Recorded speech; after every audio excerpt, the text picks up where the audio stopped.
Okay.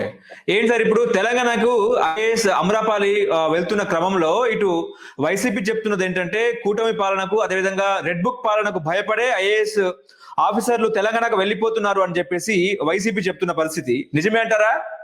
Amrapali గారు వెళ్ళడానికి కారణం అది కాదు. ఆమ్రపాలి గారే కాదు, ఇప్పుడు ఆంధ్రప్రదేశ్ నుంచి తెలంగాణకి, తెలంగాణ నుంచి ఆంధ్రప్రదేశ్కి రావాలి ఐఏఎస్లు ఆల్ ఇండియా సర్వీసులు అంటే ఎవరైనా ఫస్ట్ ప్రయారిటీ తెలంగాణకే ఇస్తారు. ఎందుకు ఇస్తారు? తెలంగాణ హైదరాబాద్ కేంద్రంగా ఐఏఎస్ ఆఫీసర్లు అందరూ వీలైనంత వరకు హెడ్ క్వార్టర్లో ఉంటారు. సకల సౌకర్యాలు ఉన్నటువంటి హైదరాబాద్ కాదని విజయవాడ కూడా వస్తారు. కాబట్టి ఆప్షన్స్ అంటూ ఉంటే ఎవరైనా హైదరాబాద్ని ఎంచుకుంటారు. ఐఏఎస్లు ఎందుకండి? ఆఫీసర్లు మన రాజకీయ నాయకులు ఎక్కడ ఉంటున్నారు? తెలుగుదేశం పార్టీ వాళ్ళు, అధికార పార్టీ వాళ్ళు మాట్లాడదాం. అధికార పార్టీ వాళ్ళు ఎక్కడ ఉంటున్నారు? విజయవాడలో ఉంటున్నారా? విజయవాడలో అవసరం వచ్చినప్పుడు ఉంటున్నారా? మిగతా టైం హైదరాబాద్లో ఉంటున్నారు. అయితే వాళ్ళు నియోజకవర్గంలో ఉంటున్నారు. కానీ హైదరాబాద్కు ఉన్న ఒక సహజసిద్ధమైనటువంటి అడ్వాంటేజ్ అన్నదే హైదరాబాద్ని ఎంచుకోవడానికి ప్రధాన కారణం. ఆమ్రపాలి గారు కూడా అందుకే హైదరాబాద్ని ఎంచుకుంటారు. అంటే క్యాట్ కూడా ఉత్తర్వులు జారీ చేసిన పరిస్థితి, అది రూల్ కదా. క్యాట్ని ఆశ్రయిస్తారు, రూల్ ప్రకారమే పోవాలి. కాబట్టి వాళ్ళకి ఆప్షన్స్ వస్తే ఆమ్రపాలి గారైనా ఇంకొకరైనా హైదరాబాద్ని ఛాయిస్ రీత్యా, హైదరాబాద్ ఉన్న రీత్యా తెలంగాణని ఎంచుకుంటారు. రెడ్ బుక్కి ఐఏఎస్లు భయపడరు. ఎందుకు భయపడరు అంటే చేయరు. ఇప్పుడు ప్రభుత్వం ఏది చెప్తే చేయరు అనుకో, ఏం చేస్తారు? మహా అంటే నాన్ ప్రయారిటీ ప్లేస్లో వేస్తారు, లేకపోతే పోస్టింగ్ ఉన్న పెడతారు. నీ జీతం వస్తుంది, ఇంట్లో కూర్చుంటారు. కాబట్టి ఐఏఎస్లు భయపడి కాదు, సౌకర్యాల రీత్యా, ఎసులుబాటు రీత్యా హైదరాబాద్లో ఉండడానికి ఎక్కువ మందికి ఇంట్రెస్ట్ కాబట్టి ఆమ్రపాలి గారని ఇంకొకరు అదే చేస్తారు. ఓకే. ఇప్పుడు బనకచెర్ల విషయంకి వస్తే ఇటు తెలంగాణకు ఆంధ్రాకు మధ్య పంచాయతీ ఉప్పు నిప్పుగా మారిన పరిస్థితి.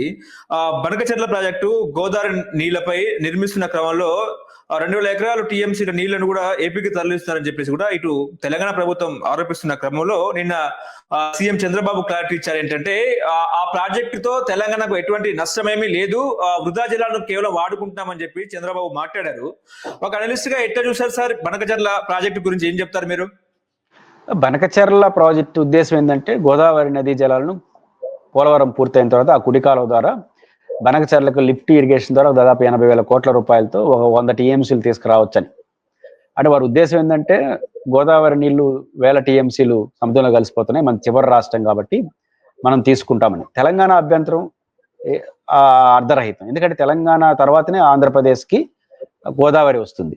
కాబట్టి మీరు కట్టుకుంటే ఏమన్నా ఆంధ్రప్రదేశ్కి నష్టమే కానీ ఆంధ్రప్రదేశ్ కట్టుకుంటే మీకేం నష్టం లేదు. మీ తర్వాతనే ఆంధ్రప్రదేశ్ వస్తుంది, దిగువ రాష్ట్రం. ఒకవేళ ఆంధ్రప్రదేశ్ ప్రాజెక్టులు కట్టకపోతే సముద్రంలో కలిసిపోతుంది. సముద్రానికి నష్టం తప్ప తెలంగాణకి ఏం నష్టం? పైపెచ్చు మీకు దాదాపు 700 పైచీలకు టీఎంసీలు నికర జలాలు ఉన్నాయి గోదావరిలో. 700 టీఎంసీలు ఉపయోగించుకునే కెపాసిటీ డ్యాములు ఆడగట్టారు. కట్టుకోండి, ఎవరొద్దంటారు? నెంబర్ 1. నెంబర్ 2, మీరు డ్యాములుగా మీరు పైన రాష్ట్రం వాళ్ళకి కింద రాష్ట్రంకి ఏమి ఇబ్బంది ఉంటుంది? కింద రాష్ట్రం వాళ్ళకి పై వాళ్ళతో ఇబ్బంది ఉంటుంది. ఇది మొదటి అంశం. రెండో అంశం, చంద్రబాబు నాయుడు ప్రభుత్వం తీసుకున్న బనకచెర్ల ప్రాజెక్టు ద్వారా రాయలసీమకు నీళ్లు వస్తాయనేది మేము పెద్ద నమ్మట్లేదు. కారణం ఏంటంటే 100 టీఎంసీలు టార్గెట్. మీరు 100 టీఎంసీలు తీసుకోవాలనుకుంటే మీరు పోలవరం నుంచి తీసుకోమంటా అంటున్నారు. దానికి 80,000 కోట్లు దాకా ఖర్చు అవుతుంది. ఇంకొక 30,000 కోట్లు ఖర్చు పెట్టాలి. మళ్ళీ రాయలసీమలో బనకచెర్ల పోసిన తర్వాత రాయలసీమ ప్రాజెక్టులన్నీ పూర్తి చేస్తే రాయలసీమ ప్రాంతాలన్నింటికి వస్తాయి. 1,20,000 కోట్లు పెట్టాలి. మీరు 1,20,000 కోట్లు ఖర్చు పెడితే ఎంత వస్తుంది? 100 టీఎంసీలు అంటున్నారు. మా పాయింట్ ఏంటంటే రాయలసీమలోనే కృష్ణానది ఉంటుంది కాబట్టి శ్రీశైలం డ్యామ్ ఎగువ భాగాన్ని నుంచి రాయలసీమ ఎత్తిపోతల పథకం కావచ్చు, సిద్ధేశ్వరం కావచ్చు, గుండ్రేవుల పథకం, ఈ ప్రాజెక్టు కట్టుకుంటే 200 టీఎంసీలు తెచ్చుకోవచ్చు. దీంట్లో సగం గ్రావిటీ వస్తుంది. ఒక 30,000-40,000 కోట్లు ఖర్చు పెడితే అయిపోతుంది. అంటే రాయలసీమలో రాయలసీమ ఎత్తిపోతల పథకం, అదేవిధంగా సిద్ధేశ్వరం అలుగు, గుండ్రేవుల, అదేవిధంగా కుందు నది పైన ప్రాజెక్టులు, గాలేరు నగరి, హంద్రినివా లాంటి ప్రాజెక్టులన్నీ పూర్తి చేసుకుంటే సగం గ్రావిటీ సగం ఎత్తిపోతలతో కలుపుకుంటే 40,000 కోట్లు ఖర్చు పెడితే రాయలసీమలోని పూర్వపు 4 జిల్లాలో జిల్లాకి 50 టీఎంసీలు తెచ్చుకోవచ్చు. అంటే 40,000-50,000 కోట్లు ఖర్చు పెట్టి జిల్లాకి 40-50 టీఎంసీలతో 200 టీఎంసీల దాకా తీసుకునే వెసులుబాటు మా కళ్ళ ముందు ఉన్నప్పుడు దాన్ని వదిలేసి 1,00,000 కోట్లు పెట్టి పోలవరం నుంచి తీసుకొస్తామంటే ఎట్లా నమ్మాలి? కాబట్టి ఇది రాయలసీమలో ఉన్నటువంటి శ్రీశైలం డ్యామ్ నుంచి ఎగువ భాగం నుంచి సిద్ధేశ్వరాలకు కావచ్చు, రాయలసీమ ఎత్తిపోతం కావచ్చు, ముచ్చిమర్రి కావచ్చు, లేదా వరదలు వచ్చినప్పుడు పోతిరెడ్డిపాడు గారు తీసుకునే వెసులుబాటు కళ్ళ ముందు ఉన్నప్పుడు తుంగభద్ర నది పైన గుండ్రేవుల ప్రాజెక్టు కావచ్చు, హెచ్ఎల్సి ఎల్ఎల్సిని పూడికి తీసే వల్ల కావచ్చు, గురు రాఘవేంద్ర ప్రాజెక్టు కావచ్చు, కుందు నది పైన జొలదరాశి ఆదినిమ్మాయనపల్లి బ్యారేజ్ కావచ్చు, ఇవన్నీ 40-50 వేల కోట్లతో అయిపోతాయి. సఫిషియెంట్ గా నీళ్ళు వస్తాయి.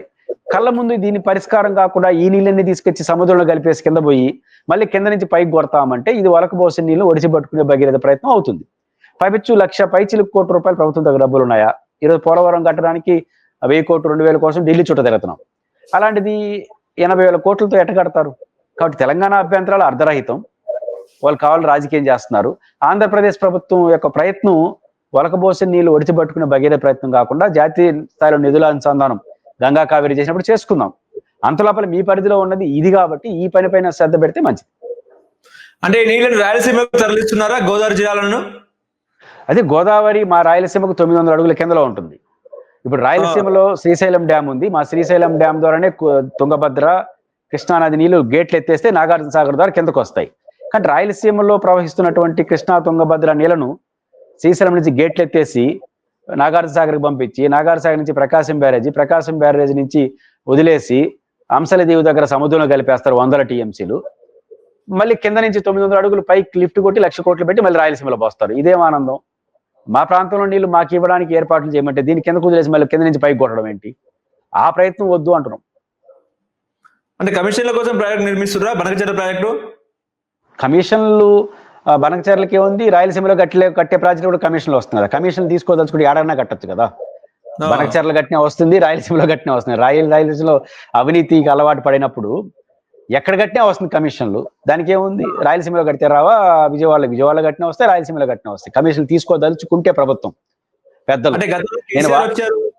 గతంలో కేసీఆర్ రాయలసీమకు వచ్చి రత్నాల సీమగా చేస్తా అని చెప్పారు. రోజమ్మ గారి చేపల పులుసు కూడా తిన్నారు ఆయన. ఆయన చేయలేడులే. రాయలసీమలో వాళ్ళు మా ఆంధ్రప్రదేశ్ లో ప్రభుత్వాలు అనుకుంటేనే ఇంకా కావట్లా, ఇంకా తెలంగాణ నేను కడుతుంది. ఆయన భావోద్వేగంతో రాయలసీమ సస్యశ్యామలకు మేము కూడా సహకరిస్తామన్నారు తప్ప ఆయన చేస్తే కాదు. ఆయన తెలంగాణ సస్యశ్యామలు చేయాలి, ఆంధ్రప్రదేశ్ సస్యశ్యామలు చెప్ప తెలంగాణలో వచ్చి రాయలసీమను సస్యశ్యామలు చేసేదే ఉండదు. ఓకే, థ్యాంక్ యూ సార్, నమస్కారం. హలో, తెలుగు రాజ్యం ఛానల్ చూస్తున్నారా? సామాజిక రాజకీయ జీవన చిత్రణే తెలుగు రాజ్యం. అతిశయోక్తులు అసత్యాలు ఉండవు. రాజకీయ కోణం కాదు, ప్రజా కోణమే కొలబద్ద. తెలుగు రాజ్యం వీక్షణ మీ ఉత్తమ అభిరుచికి నిదర్శనం.